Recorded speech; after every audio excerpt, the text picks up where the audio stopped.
ಎಲ್ಲ ಧರ್ಮಗಳನ್ನೂ ಒಳಗೊಂಡ ವ್ಯಕ್ತಿ ನಾವಾಗಬೇಕು ಅಲ್ವಾ?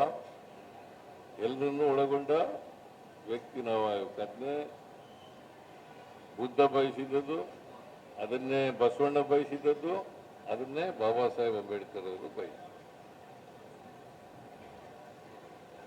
ಅದಕ್ಕೆ ಬಸವಣ್ಣವರನ್ನ, ಬುದ್ಧನನ್ನ, ಗಾಂಧಿ ಇವರನ್ನ, ಬುದ್ಧನನ್ನ ಬಹಳ ದೊಡ್ಡ ಮಾನವತಾವಾದಿ ಅಂತ ಕರಿತೀವಿ.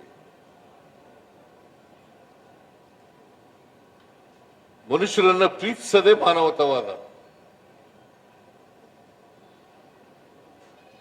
ಈಗ ನಮ್ಮ ಜನ ಹೆಂಗೆ ಅಂತಂದ್ರೆ, ಪ್ರಾಣಿಗಳನ್ನ ಪ್ರೀತಿಸಿ ಬೇಡ ಅಂತ ಹೇಳಲ್ಲ ನಾನು, ಆದ್ರೆ ಪ್ರಾಣಿಗಳು ಪ್ರೀತಿಸ್ತಾರೆ, ಮನುಷ್ಯನನ್ನು ದ್ವೇಷಿಸ್ತಾರೆ. ಇದು ಹೋಗ್ಬೇಕಲ್ವಾ? ಇದೆಲ್ಲ ಹೋಗ್ಬೇಕಾದ್ರೆ ನಮ್ಮಲ್ಲಿ ಸಮಾನ ಅವಕಾಶಗಳು, ಪರಸ್ಪರ ಸಮಾನತೆ, ಸಮ ಸಮಾಜ ನಿರ್ಮಾಣ ಆದಾಗ ಮಾತ್ರ ಸಾಧ್ಯ ಆಗ್ತದೆ. ನಾನು ವಿದ್ಯಾವಂತನಾಗಬೇಕು, ನಂತರನೇ ಬೇರೆಯವರು ವಿದ್ಯಾವಂತರಾಗಬೇಕು. ನಾನು ಆರ್ಥಿಕವಾಗಿ ಸಬಲನಾಗಬೇಕು, ಬೇರೆಯವರು ಕೂಡ ಆರ್ಥಿಕವಾಗಿ ಸಬಲರಾಗಬೇಕು ಅಲ್ವಾ? ನಾನು ಮಾತ್ರ ಶ್ರೀಮಂತರಾಗಬೇಕು, ಬೇರೆಯವರೆಲ್ಲ ಒಟ್ಟಿಗಿಲ್ಲದವ್ರ ತರ ಇರಬೇಕು ಅಂತಂದ್ರೆ ಆಗತ್ತಾ?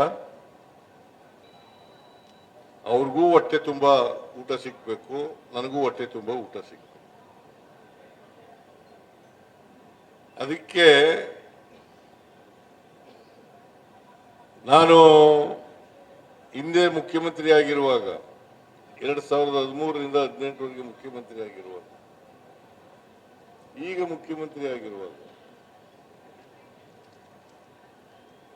ಎಲ್ಲ ಜನರಲ್ಲಿ, ರೈತರಲ್ಲಿ, ಮಹಿಳೆಯರಲ್ಲಿ, ಯುವಕರಲ್ಲಿ, ಎಲ್ಲ ಜಾತಿಯವರಲ್ಲಿ, ಎಲ್ಲ ಧರ್ಮದವರಲ್ಲಿ ಆರ್ಥಿಕ ಸಾಮಾಜಿಕ ಶಕ್ತಿಯನ್ನು ತುಂಬಬೇಕು. ಆರ್ಥಿಕ ಸಾಮಾಜಿಕ ಶಕ್ತಿ ಇಲ್ಲದೆ ಹೋದರೆ ಜಾತಿನೂ ಹೋಗಲ್ಲ, ಅಸಮಾನತೆನೂ ಹೋಗಲ್ಲ. ಬುದ್ಧ ಎಷ್ಟು ವರ್ಷದಿಂದ ಹೇಳಿದ್ದು ಎಲ್ಲ ಮನುಷ್ಯರಾಗಿ ಅಂತ ಹೇಳಿ? 2500 ವರ್ಷಗಳ ಹಿಂದೆ. ಬಸವಣ್ಣ ಹೇಳಿದ್ದು ಯಾವಾಗ? ಸುಮಾರು 900 ವರ್ಷಗಳು ಆಯ್ತಾ ಬಂತು.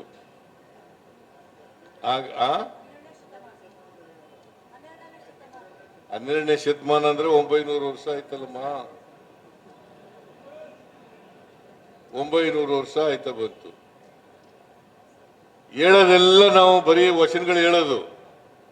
ಇವನಾರವ, ಇವನಾರವ, ಇವನಾರವ ಎಂದು ಎನಿಸದಿರಯ್ಯ, ಇವ ನಮ್ಮವ, ಇವ ನಮ್ಮವ, ಇವ ನಮ್ಮವ ಎಂದೆನಿಸಯ್ಯ, ನಿನ್ನ ಮನೆಯ ಮಗನೆಂದೆನಿಸಯ್ಯ, ಕೂಡಲ ಸಂಗಮ ದೇವ. ಹಿಂಗೆ ಚಪ್ಪಾಳೆ ತಟ್ಟದು ವಚನ ಹೇಳಿದಾಗ.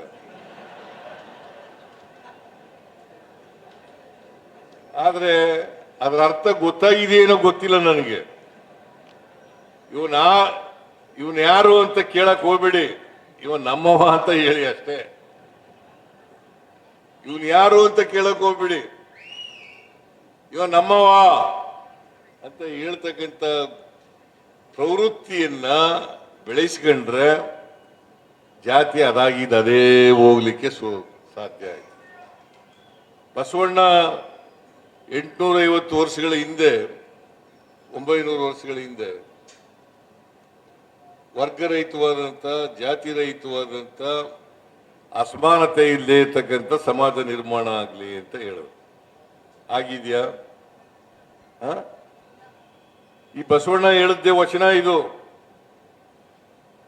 ಇವನಾರವ, ಇವನಾರವ ಅಂತ ಹೇಳಿತಾರಲ್ಲ, ಇವ ನಮ್ಮವ, ಇವ ನಮ್ಮವ ಅಂತ ಹೇಳಿ ಅಂತ ಹೇಳಿದ್ರಲ್ಲ, ಇದು ಬಸವಣ್ಣ ಹೇಳಿದ್ದು.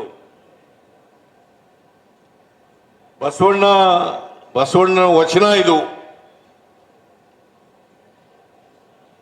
ಆದರೆ ಬಸವಣ್ಣನ ಜಯಂತಿ ಮಾಡ್ತೀವಿ, ಬಸವಣ್ಣನವ್ರನ್ನ ಪೂಜಿಸ್ತೀವಿ, ಎಲ್ಲ ಮಾಡ್ತೀವಿ, ಆದರೆ ಜಾತಿ ಮಾತ್ರ ಬಿಡಲ್ಲ.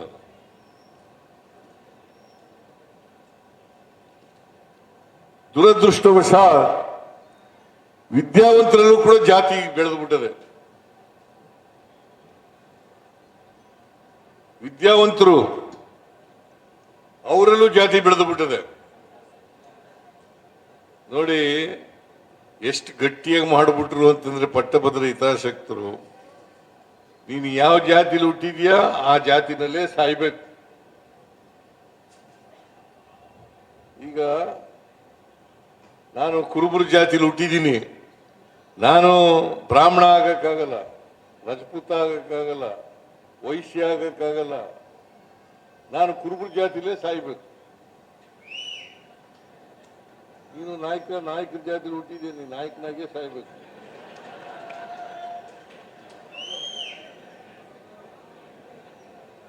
ಅದಕ್ಕೆ ಲೋಹಿ ಅವರು ಹೇಳ್ತಾ ಇದ್ದದ್ದು, ವರ್ಗಕ್ಕೆ ಚಲನೆ ಇದೆ. ಬಡವ ಶ್ರೀಮಂತ ಆಗ್ಬೋದು ಅಲ್ವಾ, ಶ್ರೀಮಂತ ಬಡವನು ಆಗ್ಬೋದು, ವರ್ಗಕ್ಕೆ ಚಲನೆ ಇದೆ, ಆದರೆ ಜಾತಿಗೆ ಚಲನೆ ಇಲ್ಲ. ನಾವು ಯಾವ ಜಾತಿಲಿ ಹುಟ್ಟಿದ್ದೀವಿ ಆ ಜಾತಿನಲ್ಲೇ ನೇಣಾಕಬೇಕಾಗ್ತದೆ. ಜಾತಿಗೆ ಚಲನೆ ಇಲ್ಲ. ಚಲನೆ ರಹಿತವಾದ